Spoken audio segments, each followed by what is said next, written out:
Chers téléspectateurs de la LWC, bonsoir à vous, non seulement à vous, à tous ceux qui sont autour de vous, à toutes ces personnes qui ce soir encore, nous sommes aujourd'hui jeudi, il faut le préciser, 22 février 2018.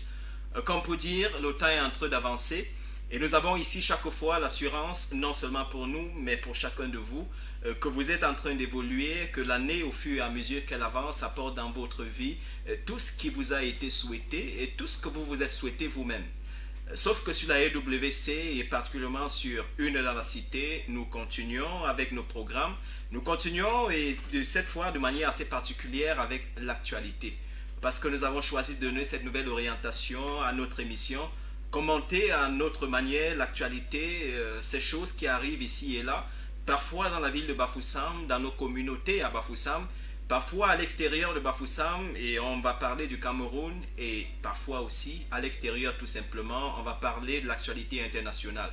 Chers téléspectateurs, comme nous l'avons fait mardi, nous allons le faire encore aujourd'hui, commenter cette actualité, sauf que la particularité, vous le savez, on l'annonce à chaque fois, vous avez la liberté vous aussi, d'appeler avec les numéros qui s'affichent à votre écran pour nous faire part de quelque chose qui serait arrivé dans votre quartier, dans votre voisinage, quelque chose dont nous n'avons pas idée parce qu'on n'est pas toujours pleinement renseigné. Il se passe souvent des choses anodines, des choses dont on n'a pas toujours l'information ici et là. Vous avez sur Une dans la Cité désormais la possibilité d'appeler en direct et de nous dire voilà ce qui se passe dans notre quartier, voilà ce qui se passe dans notre voisinage. Vous avez la liberté de le faire, ce serait pleinement la bienvenue. Chers les spectateurs, l'actualité oblige, on va discuter aujourd'hui. Il s'est passé d'hier à aujourd'hui tellement de choses, non seulement dans la ville de Bafoussam, mais aussi dans le Cameroun et à l'extérieur de ce pays. Nous allons aujourd'hui faire un commentaire et comme je dis, vous êtes la bienvenue, vous êtes vous aussi invités. Pour discuter, pour partager de toutes ces choses, il est encore là ce soir avec moi. Voilà, c'est le pasteur Ngossi, notre chef de chaîne. Pasteur Ngossi, bonsoir. Bonsoir Pasteur Marcel, bonsoir à tous les téléspectateurs de la Living Water Channel, bonsoir à tous les internautes qui nous suivent. Vous allez très bien. Oh, la grâce continue à me soutenir, je suis tout joyeux parce que l'Éternel veille sur moi. Il est à vos côtés. Et c'est déjà la nuit, une journée qui s'est voulue particulière. Oui, très particulière et très particulière par les occupations. Bien sûr, bien sûr. Voilà. Alors, chers téléspectateurs, n'oubliez pas, juste comme rappel, vous avez la possibilité tout au long de l'émission d'appeler. S'il s'est passé quelque chose dans votre quartier, dans votre voisinage ou tout ailleurs où vous êtes passé aujourd'hui, pour lequel vous voulez attirer l'attention peut-être des populations, l'attention du Cameroun, n'hésitez pas à appeler. Aussi, comme rappel, l'émission est regardée en ce moment en direct sur Facebook, sur YouTube et sur, si vous voulez, tous les autres réseaux sociaux. Vous pouvez appeler, votre point de vue compte, votre information est la bienvenue. Voilà. On va prendre une transition. Lorsqu'on sera revenu de la transition, on va justement vous faire part de ce que nous savons. Peut-être que vous savez aussi, mais on va faire un commentaire pour apporter un plus à ces informations-là. Merci.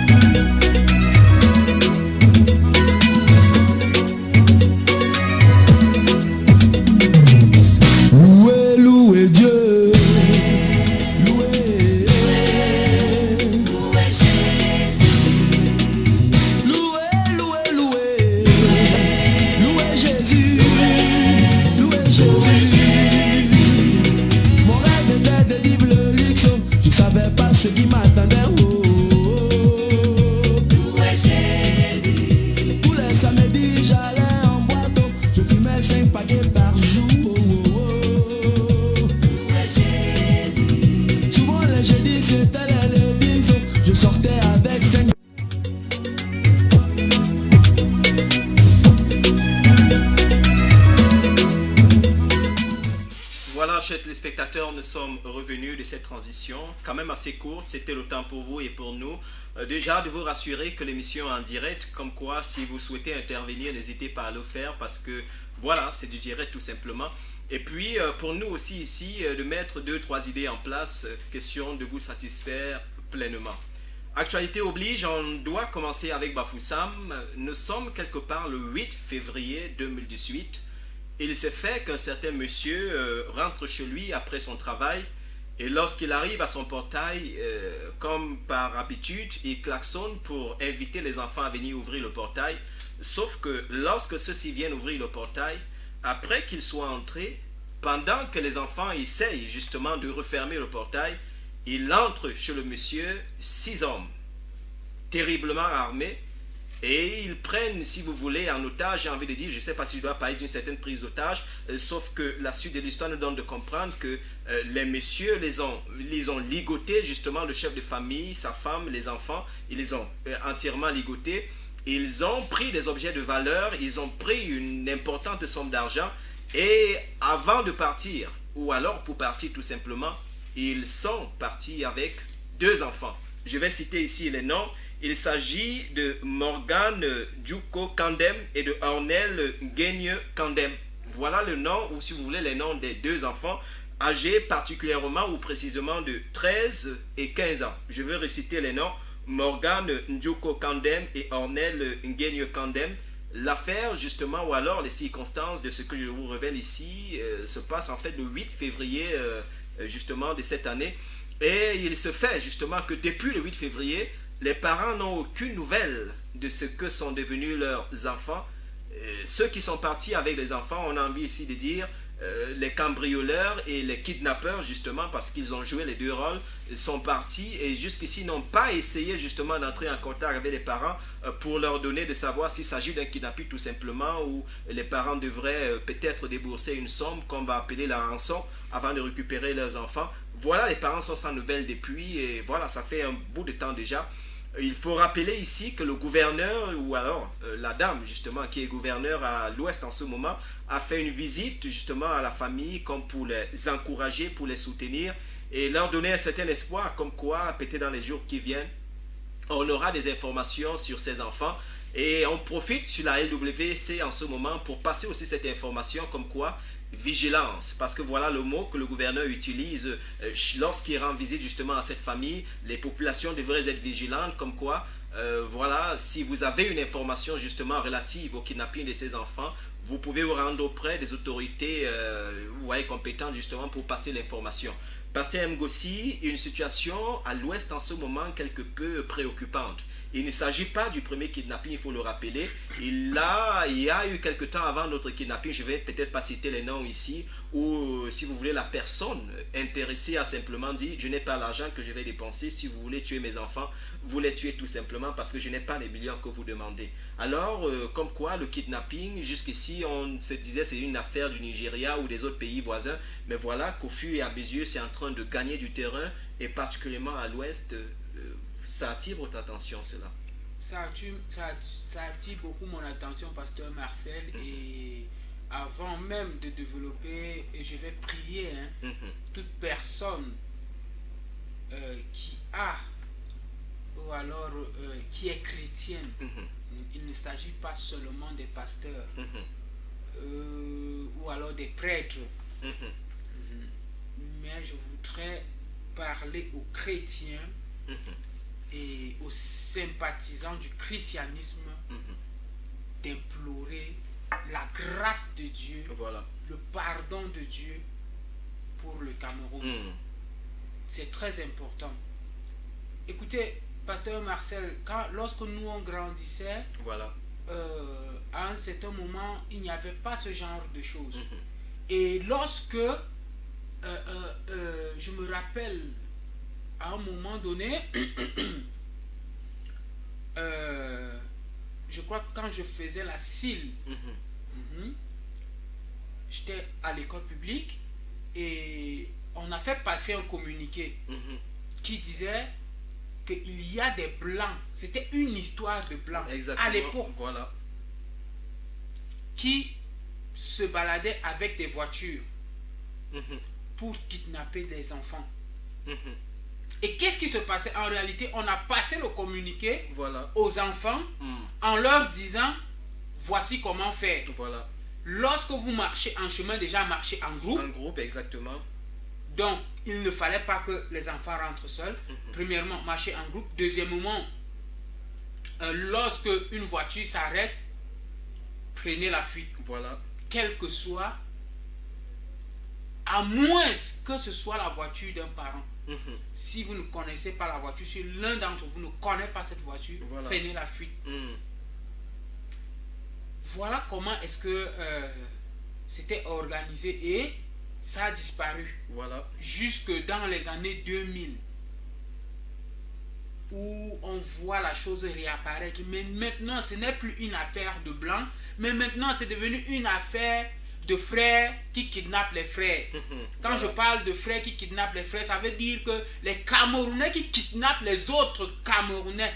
Exactement. Premièrement, ça part du spiritualisme. Ce n'est pas seulement, pasteur Marcel, un problème physique. Parce qu'il faut être doté d'un mauvais esprit pour aller voler, pour aller kidnapper un être humain comme toi.